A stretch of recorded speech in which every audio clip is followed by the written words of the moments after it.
Esto es Cabildeo Digital.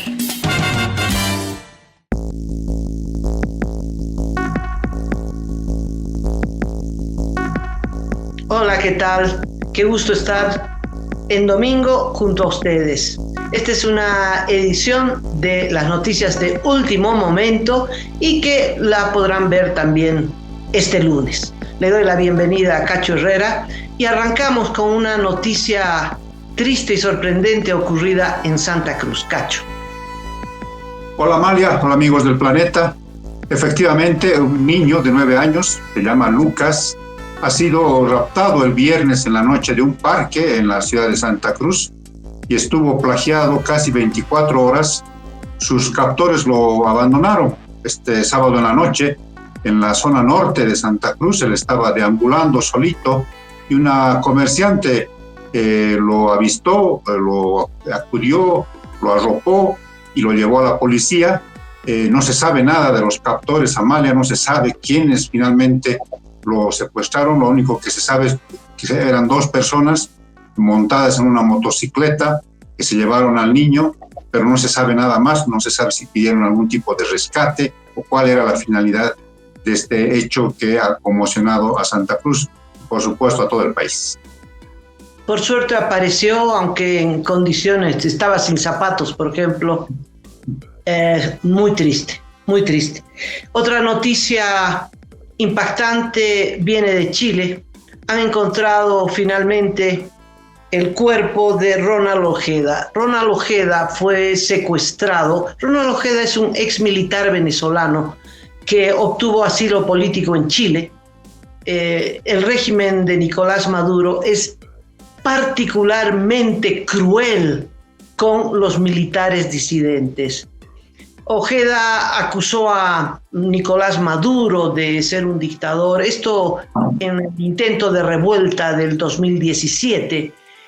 Logró salir de Venezuela y consiguió asilo político en Chile.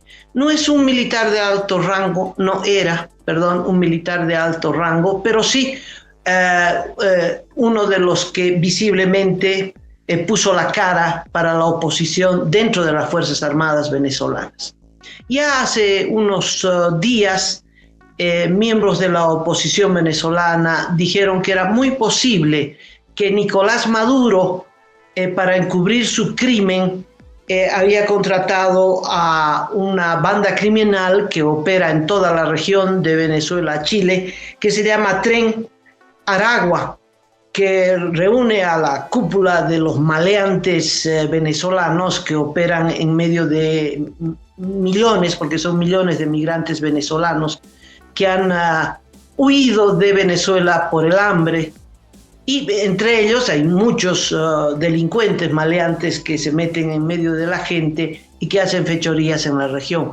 Bueno, es una organización criminal muy peligrosa y se cree que Maduro los contrató a esta organización en Chile, que hace 10 días, el 21 de febrero exactamente, secuestró a Ojeda en su casa. Entraron, rompieron la puerta y lo sacaron en calzoncillos, lo sacaron de la cama de la casa en calzoncillos.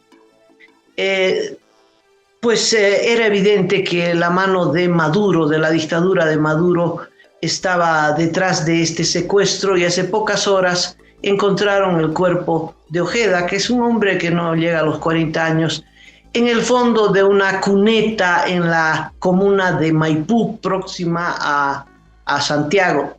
Forma parte de Santiago, la capital, pero es una comuna algo alejada del centro, digamos.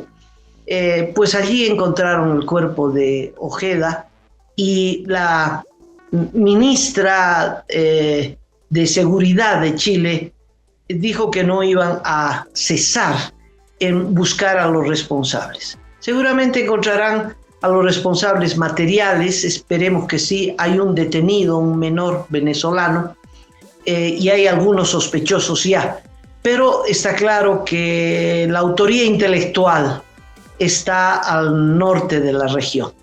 Esa es una de las tragedias ocurridas en nuestro país, que forma, en nuestra región, perdón, que forma parte de la represión, del encarcelamiento y el asesinato contra opositores en países donde reinan las dictaduras.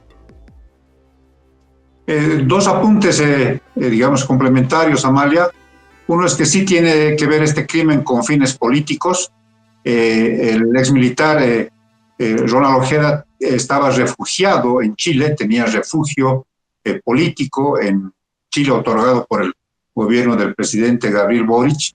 Entonces, esto puede generar un conflicto diplomático porque gente que ha sido o eventualmente contratada o infiltrada en territorio chileno ha cometido este crimen, este asesinato.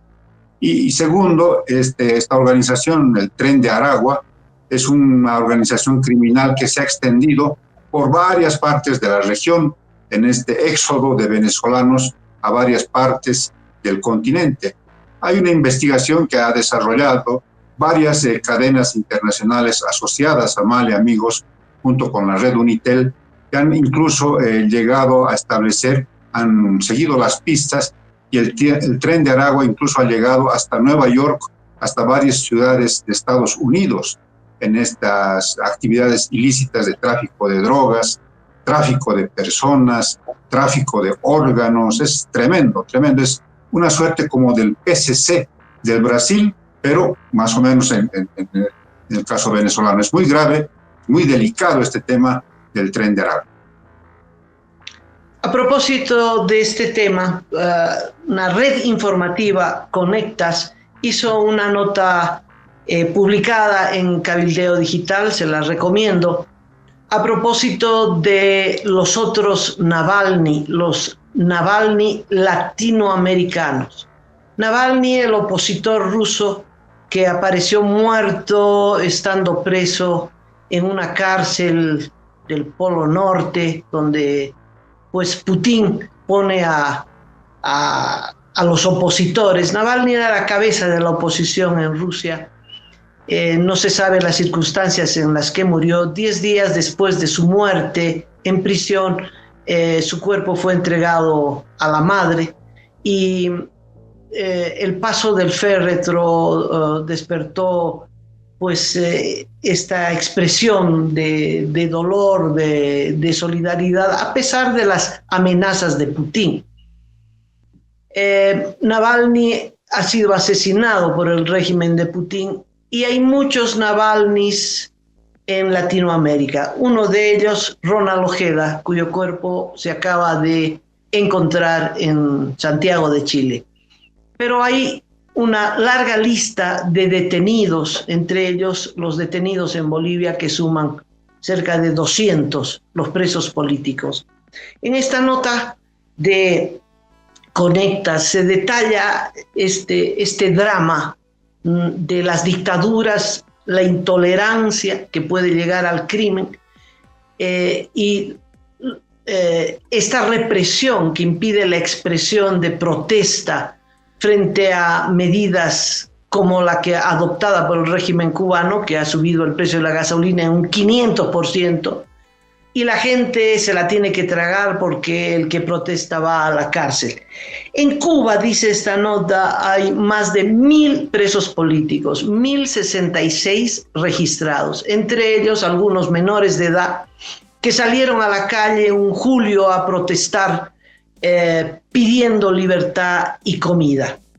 En Venezuela 264, muchos muertos. En Venezuela muchos opositores saltan del 8º piso, como en Rusia.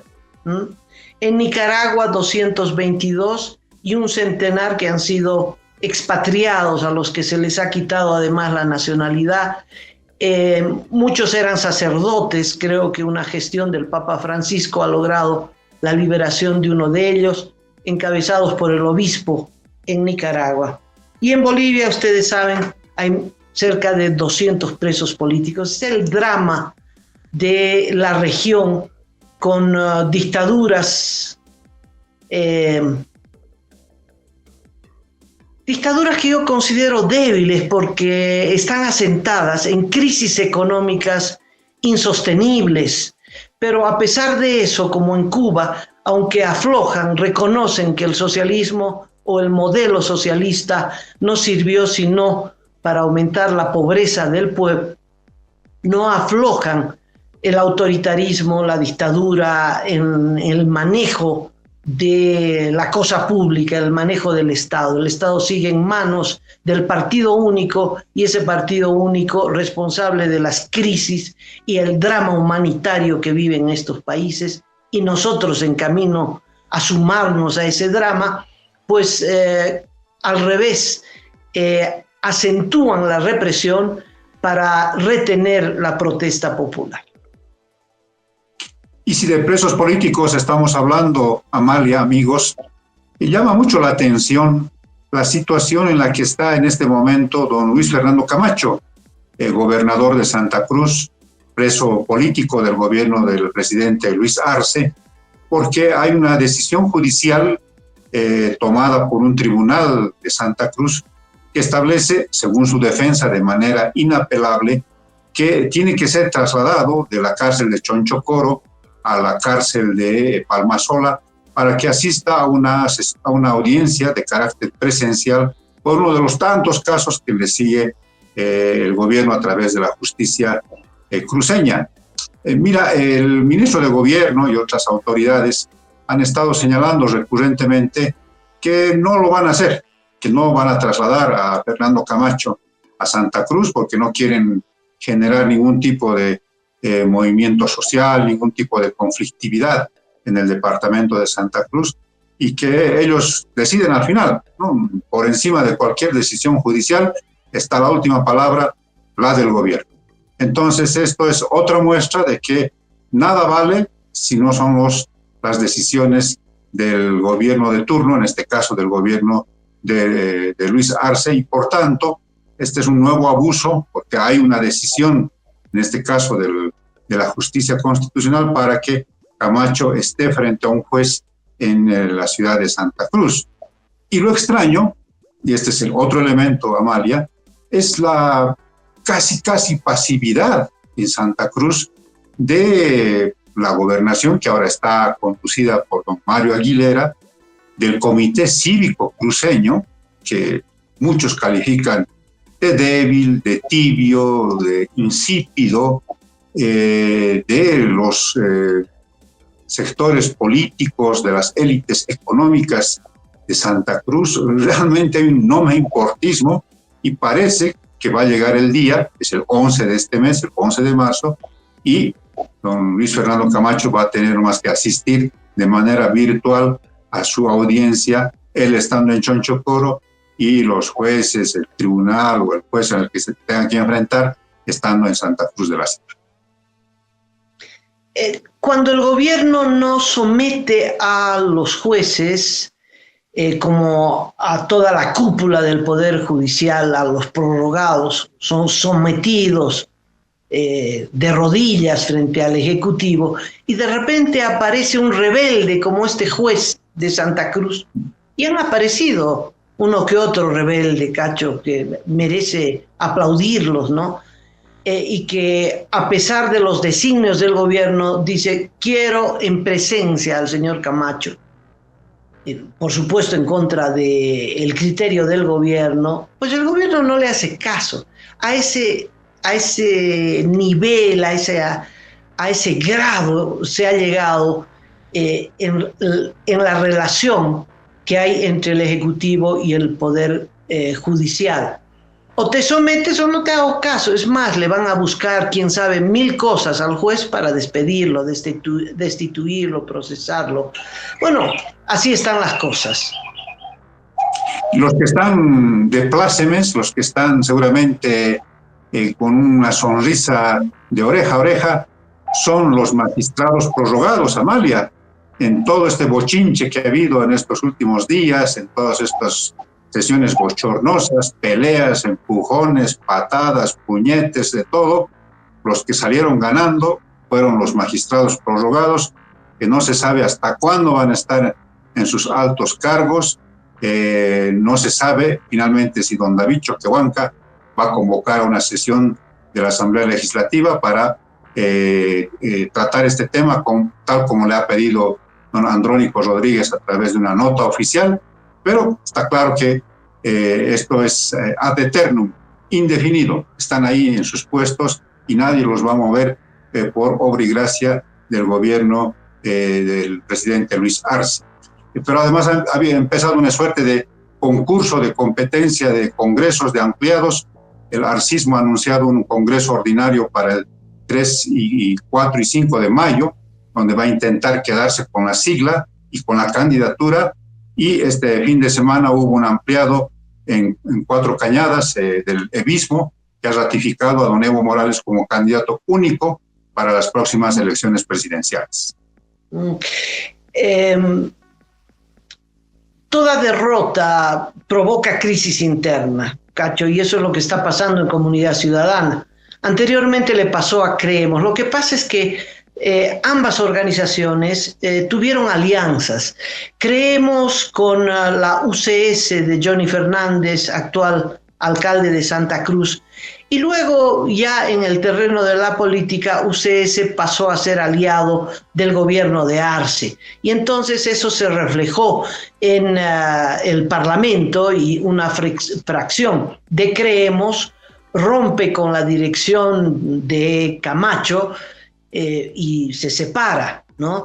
Y esto mismo ha pasado en Comunidad Ciudadana. Me llama la atención que hubieran tardado tanto, porque es un grupo que viene del partido de Manfred Reyes Villa, alcalde de Cochabamba. Y se cree que esta maniobra estuvo concretada, por supuesto, coordinada con el gobierno.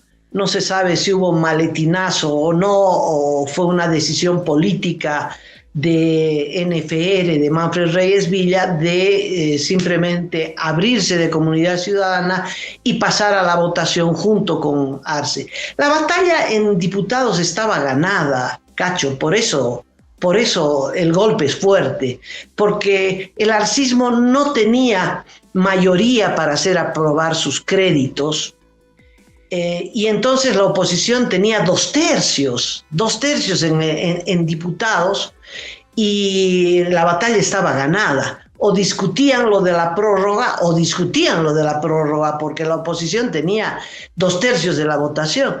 Y después de que el gobierno usó la fuerza y la fuerza no le sirvió para nada, optaron por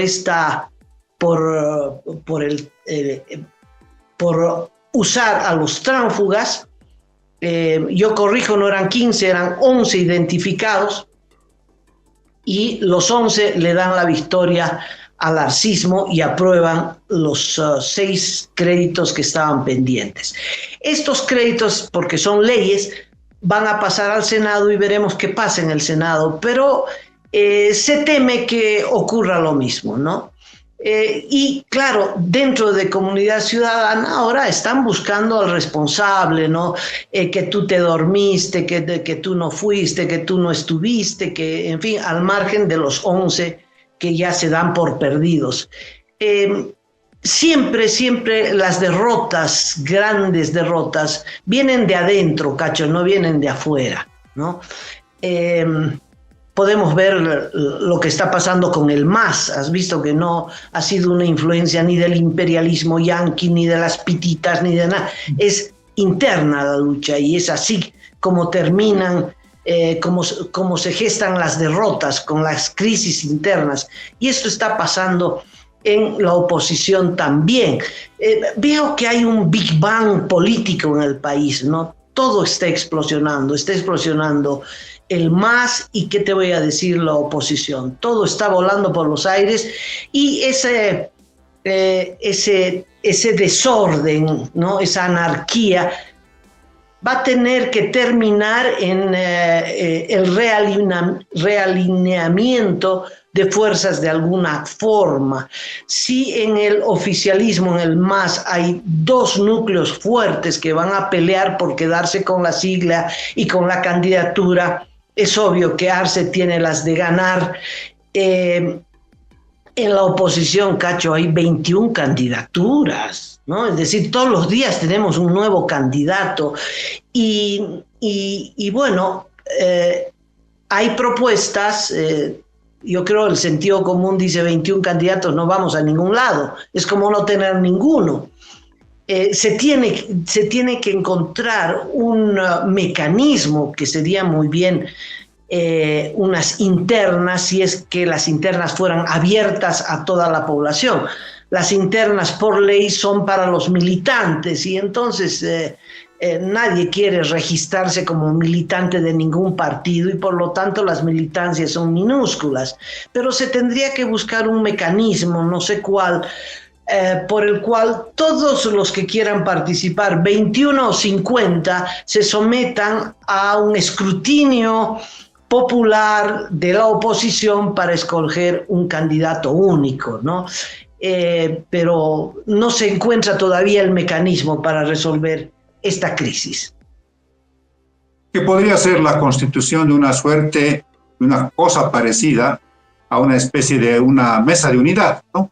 Una instancia que de alguna manera defina las reglas para todos, ¿no? Y que esos todos asuman democráticamente el respeto a esas reglas que defina esta instancia. Yo creo que ese puede ser un mecanismo, ¿no? Siempre con la posibilidad, porque estamos hablando de política, de que al final unos cuantos decidan no cumplir las reglas y vayan nomás, pase lo que pase, como candidatos separados. Ya el voto de la población finalmente será que castigue a esas personas que decidan ir por su lado. Pero sí, unas reglas... Pero la pregunta es, ¿cómo se hace la votación popular, Cacho? ¿Cómo se hace la votación popular?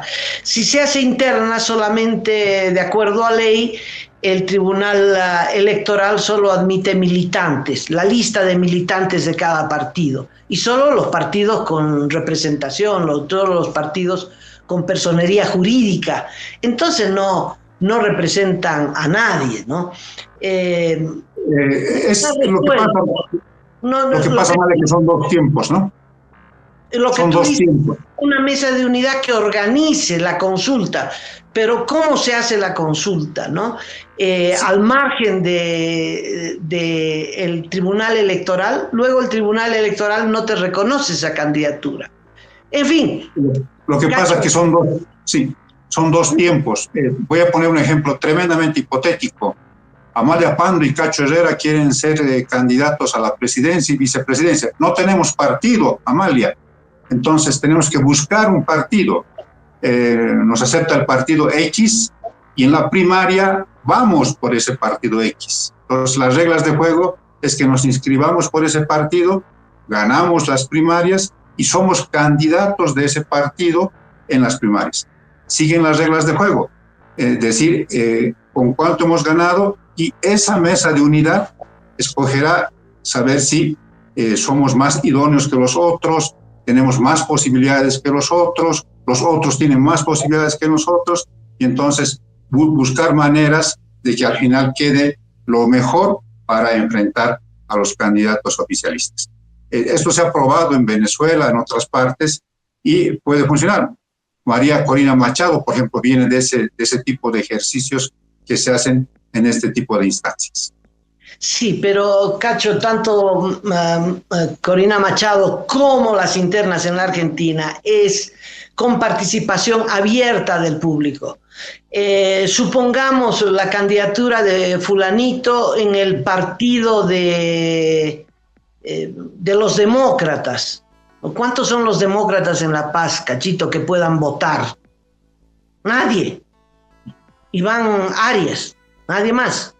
O sea, no se puede buscar la elección de los militantes, porque eso reduce la capacidad de decisión, ¿no? Porque los militantes son pocos en la oposición. No es que sean pocos en la oposición, sino los registrados son pocos, a diferencia del MAS, que no sé, sobrepasan el 1.000.000, me parece, ¿verdad? Todos los empleados públicos registrados como militantes del MAS. Pero en la oposición no son poquísimos los registrados como militantes, ¿no? de tal modo que un voto solo de los militantes no refleja la opinión de la mitad del país o más de la mitad del país para elegir el candidato. Y si luego una mesa de oposición, una cúpula, ¿no?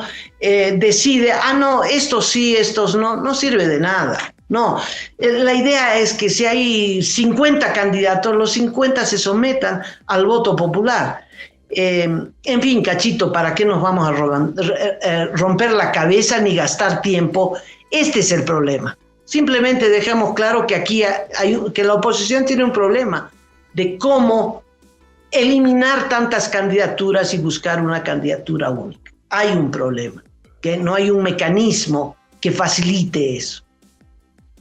Hay un mecanismo adicional, que es que sin o al margen de las primarias, los partidos que están habilitados en este momento puedan llegar a acuerdos para establecer una suerte de candidatura única, yendo juntos, separados, pero con una sola candidatura a las primarias. No sé si me estoy dejando entender. Que demócratas, Unidad Nacional y los partidos que estén habilitados puedan votar por una sola candidatura. Entonces, ¿a quién pertenecen esas personas por las que habría que votar? Ese parece ser el detalle que habría que solucionar para temas de registros y inscripciones luego ante el Tribunal Electoral. Cacho, es que esos partidos ya no representan a nadie. Ese es el problema. Por eso está todo explosionando. Porque esos partidos tradicionales ya no representan. Porque si no, no tuviéramos problema. Que los partidos elijan sus candidatos y votamos por esos partidos. ¿Por qué no optamos por eso? Porque los candidatos de esos partidos ya no representan esta nueva realidad política. Y por eso hay 21 candidaturas. ¿En qué quedan las otras candidaturas?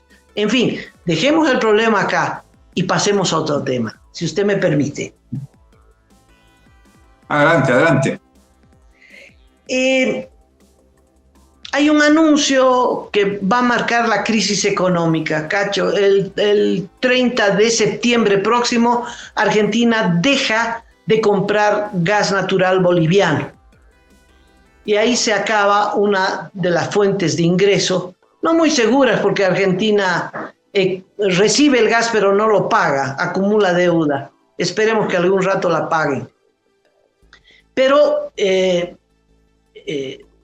este cierre del mercado argentino va a marcar una de las crisis más grandes. En una entrevista que le hicieron a Hugo del Granado, que es especialista en hidrocarburos, Hugo opina que a partir del 2029 Bolivia tendrá que importar gas natural para que en las casas no podamos ducharnos usando el gas natural porque hemos cambiado las tuberías y todo. Seguramente ha ocurrido en tu casa también, Cachito.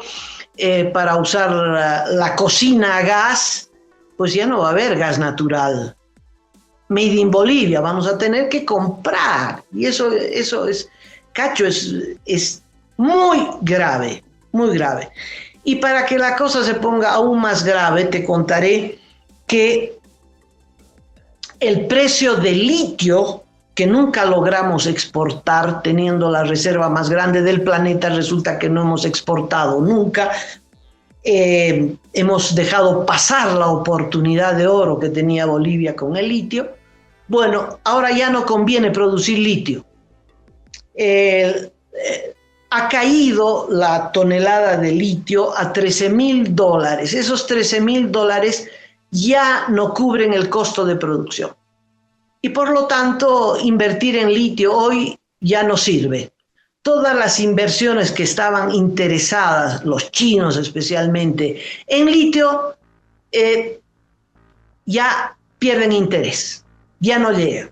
Había muchos que habían llegado a Chile y a la Argentina, pero en grandes cantidades, europeos, australianos, en fin, y también algunos chinos. Pero desde que ya los automóviles eléctricos que funcionan con baterías de litio ya no son un gran negocio, el precio empezó a caer.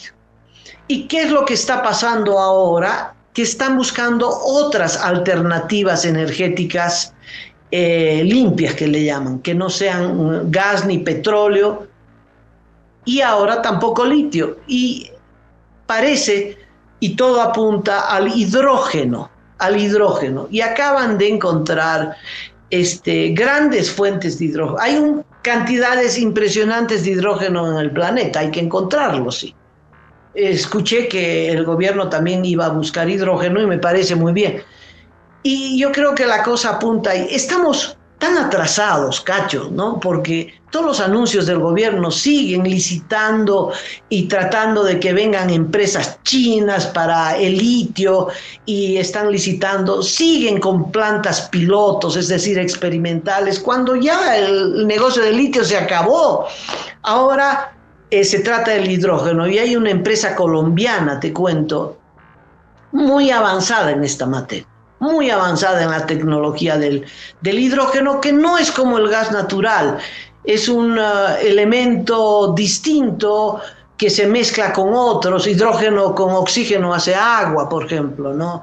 En fin, no he leído lo suficiente para dar una gran explicación, pero todo apunta al hidrógeno. Hace unos 20 años estuve en Alemania y los alemanes ya estaban experimentando con vehículos a hidrógeno. Todavía era muy caro porque todavía no habían encontrado reservas de hidrógeno y no sabían cómo guardarlo, cómo convertirlo en un carburante accesible, en fin, y pararon lo del hidrógeno, vehículos a hidrógeno, pero tenían más de un vehículo a hidrógeno funcionando. Pero ahora el mundo apunta al hidrógeno. ¿Qué te parece? Chao litio. En realidad es una especie de panorama sombrío el que está sobre nuestras cabezas.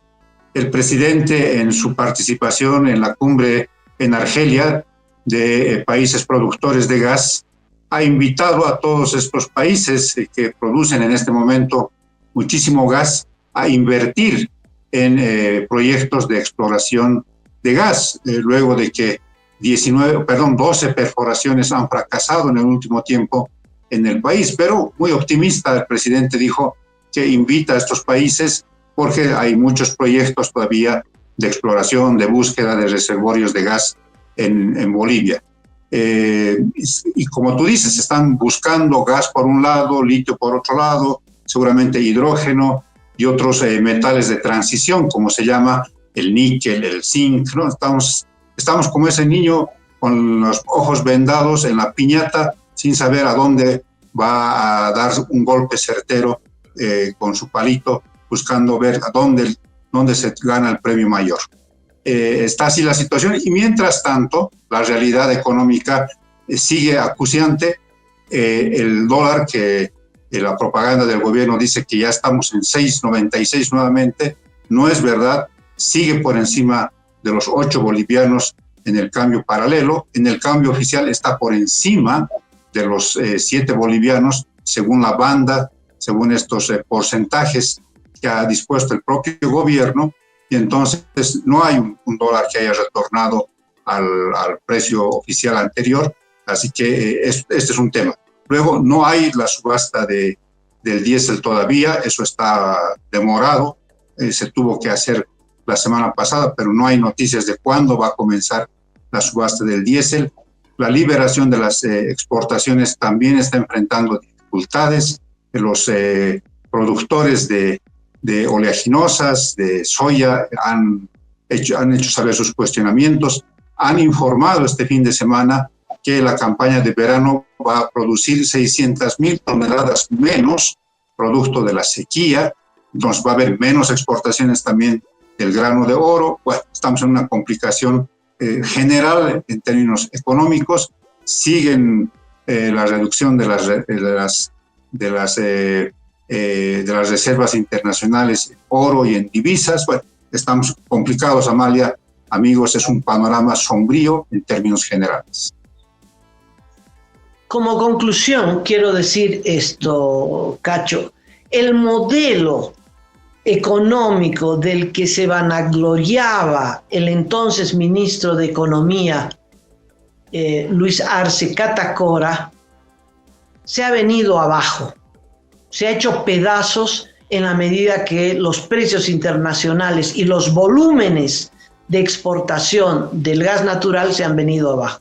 Ese modelo del populismo, del derroche, funcionó cuando había abundancia de dólares y de ingresos al país, ¿no?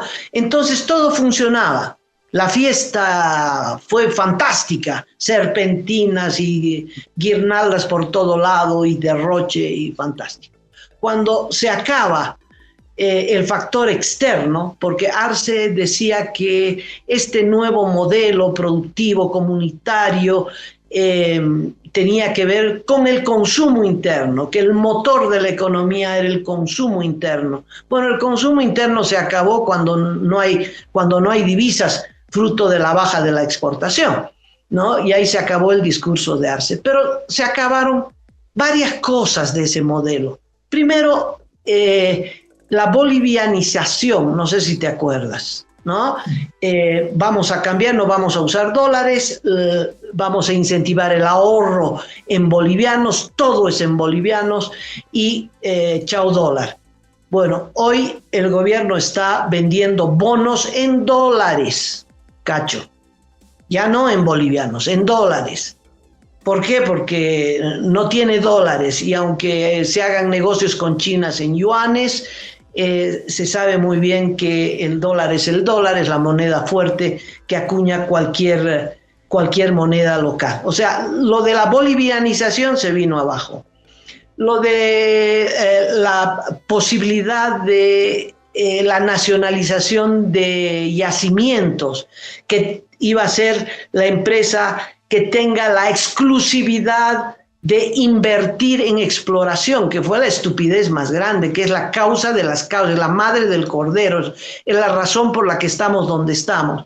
Yacimientos tenía la exclusividad, nadie más podía explorar, solo yacimientos. Pero para explorar se necesita miles y miles y miles de dólares. Un pozo petrolero, un pozo para encontrar gas, pues se necesitan más de 100 millones de dólares por pozo y lo más probable es que no lo encuentren. Hay que perforar 10 pozos para encontrar uno y aquí no les ha alcanzado la plata para explorar 10-1, ¿no? No hicieron exploración hasta que se acabó el gas. ¿Por qué? Porque impidieron que la empresa privada, las transnacionales, hicieran su trabajo de exploración. En fin, y ahora están rogando que vengan las transnacionales a explorar. Es un reconocimiento del fracaso de la política de hidrocarburos.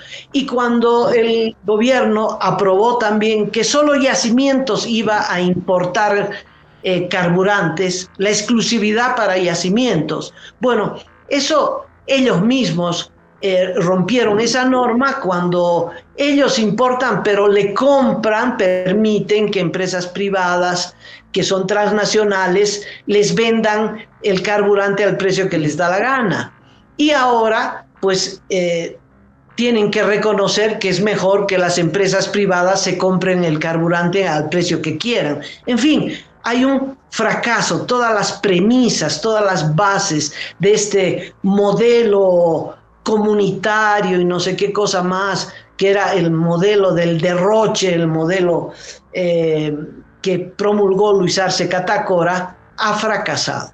Y tiene la rúbrica, el fracaso tiene la rúbrica de Luis Arce Catacora. Las últimas batallas que se van a librar, a Amalia, en esta extinción del modelo instaurado por don Evo Morales y Luis Arce a partir de 2006, se van a empezar a librar ya en estas semanas, en estos días.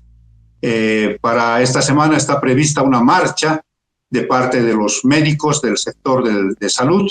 Parece que va a ser una muestra grande de esta férrea lucha para que no se aplique la jubilación obligatoria a la que el gobierno está queriendo empujar, no solamente a los médicos, al personal de salud, sino a otros sectores. Se prevé que esta marcha de carácter nacional no solamente esté integrada por los mandiles blancos, sino también tenga el concurso de maestros, de obreros, de universitarios, de docentes universitarios. Así que vamos a ver cuán grande es esta primera movilización a nivel nacional en contra de la jubilación obligatoria, que no es otra cosa que defender los recursos de cada uno, de alguna manera depositados primero en las AFPs y luego ahora en la gestora pública, y que quieren de alguna manera ser confiscados, administrados abusivamente por el Estado, y dar a estos recursos que uno ha ido ahorrando hacia otras personas con diferentes criterios. Entonces va a ser una de las primeras batallas en este fin del ciclo que instauró don Evo Morales y Luis Arce hace ya casi 20 años en el país. Bueno, y con eso creo que nos despedimos. Aquí concluye las noticias de último momento. ¿Te parece, Cacho? ¿Tienes algo más que agregar? Semana movida entonces en el tema político, en el tema económico, en el tema de las movilizaciones sociales, y como siempre nosotros vamos a estar acompañando para opinar, para analizar todos estos temas. Así que, Amalia, ten buena semana, amigos, tengan una muy buena semana. Hasta entonces, hasta la próxima.